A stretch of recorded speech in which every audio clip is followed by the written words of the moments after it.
Hello, I am Suresh Kumar from English temple. और आज हम आपके पास सेकंड रिपोर्ट ला रहे हैं। जो सेकंड रिपोर्ट है, जो फर्स्ट डबल टॉकिंग जो मैंने पहले वाली डबल टॉकिंग दी थी, वो ये सेकंड डबल टॉकिंग है जो कि मैंने पहली वीडियो है 119 उस पर दी हुई है।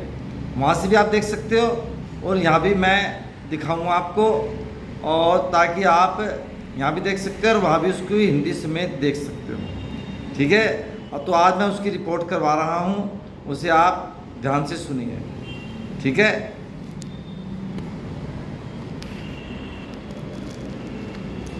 ये देखिएगा, ये है आपकी सेकंड दिखाई देगी होगी, पहले भी आप देख चुके हो। और देख मैं पूरी दिखा देता हूँ आपको, ताकि आपको चाहो पीछे भी देख लो, इसकी हिंदी देख तो पीछे वाली वीडियो देख लो 119 में, और यहाँ भी आपको मैं दिखा दिया। अब मैं इसकी रिपोर्ट दिखाता हूँ आप कैसे बनेगी। ठीक है, समझ में आ रहा पॉइंट आपको?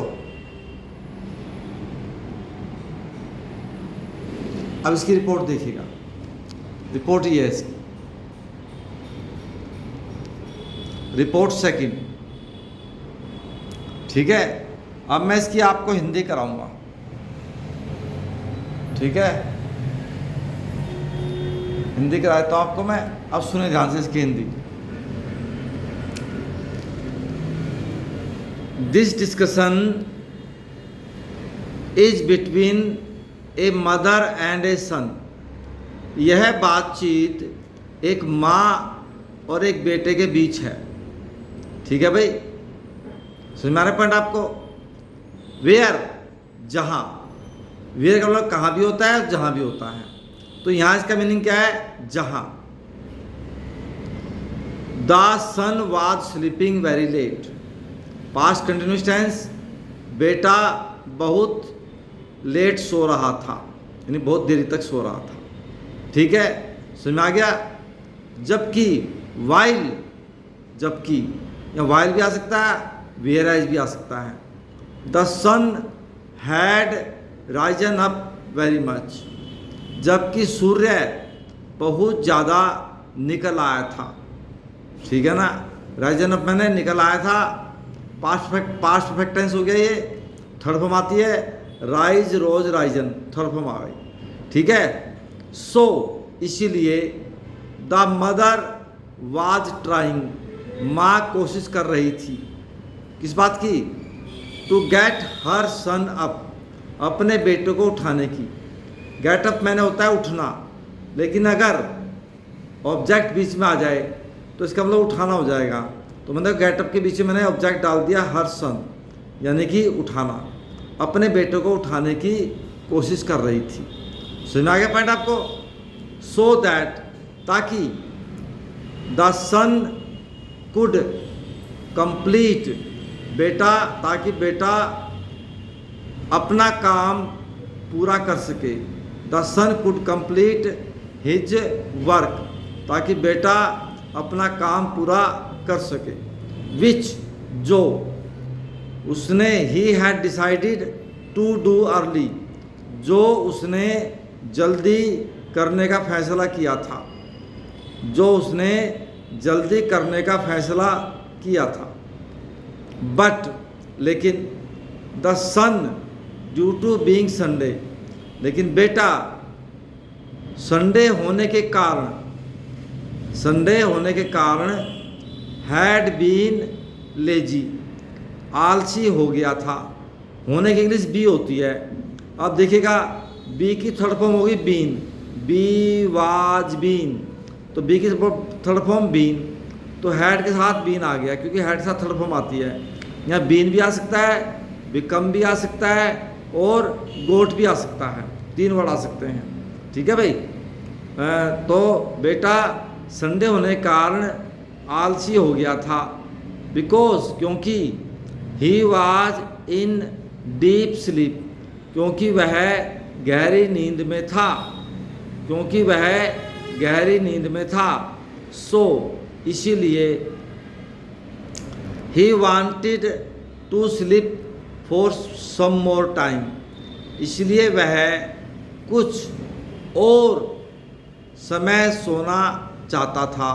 पास्ट इंडेफिनिट टेंस है, सही फॉर्म आ जाएगी उसमें, तो वांट की सही फॉर्म वांटेड हो गया, ठीक है ना। इसलिए वह कुछ और समय सोना चाहता था। दैट्स वाई, इसका मतलब इसीलिए, दैट्स वाई, इसीलिए। He was requesting his mother to let him sleep for some more time, इसलिए पास्ट कंटिन्यूस हो गया। इसलिए वह अपनी माँ से प्रार्थना कर रहा था, इसलिए वह अपनी माँ से प्रार्थना कर रहा था, उसको लेट देना होता है, ने दे, उसको कुछ और देर सोने के लिए। उसको हिम, मैंने लेट के बाद हमेशा ऑब्जेक्ट रूप आता है, ही का हिम बन जाएगा ऑब्जेक्ट रूप। उसको कुछ देर और सोने देने के लिए अपनी माँ से प्रार्थना कर रहा था, ठीक है भाई। एंड और ही आल्सो रिमाइंडेड हिज मदर, उसने अपनी माँ को याद भी दिलाया, उसने अपनी माँ को याद भी दिलाया, दैट कि द डे वाज संडे, कि दिन संडे था यानी रविवार था। एंड और he was to stay at home, और उसे घर पर ठहरना था, रहना था। ना था नेथे के लिए वाज बर टू आ जाता है, और उसे घर पर रहना था पूरे दिन, होल डे मैंने पूरे दिन, उसे पूरे दिन घर पर रहना था। समझ में आने पॉइंट आपको। सो इसीलिए he did not want to get up, इसलिए वह उठना नहीं चाहता था। So he did not want to get up, इसलिए वह उठना नहीं चाहता था। अदरवाइज अन्यथा his Sunday would be spoiled, otherwise उसका संडे खराब हो जाएगा, खराब हो जाएगा। अब देखिए मैंने बताया आपको, पहले पास्ट टेंस आए हुए हैं तो इन्होंने विल का वुड लगा दिया, यहाँ पर बोलने में विल भी चला, कोई दिक्कत नहीं है, इसलिए उसका संडे खराब हो जाएगा। ये पॉइंट समझ में आ गया आपको। इसी को ध्यान से देखते हुए और बार बार अगर आप इसको बार बार बोलते हो बिना देखे, इसे भी और जो मैंने पहले करवाए हैं उन्हें भी, तो देखना 1 महीने बाद आप आराम से कहीं भी इंग्लिश बोलने लगोगे। लेकिन आपको थोड़ी मेहनत करनी पड़ेगी, ठीक है। इसलिए आप, अगर आपको अच्छा लगे तो लाइक कीजिए, सब्सक्राइब कीजिए, शेयर कीजिए। Thank you.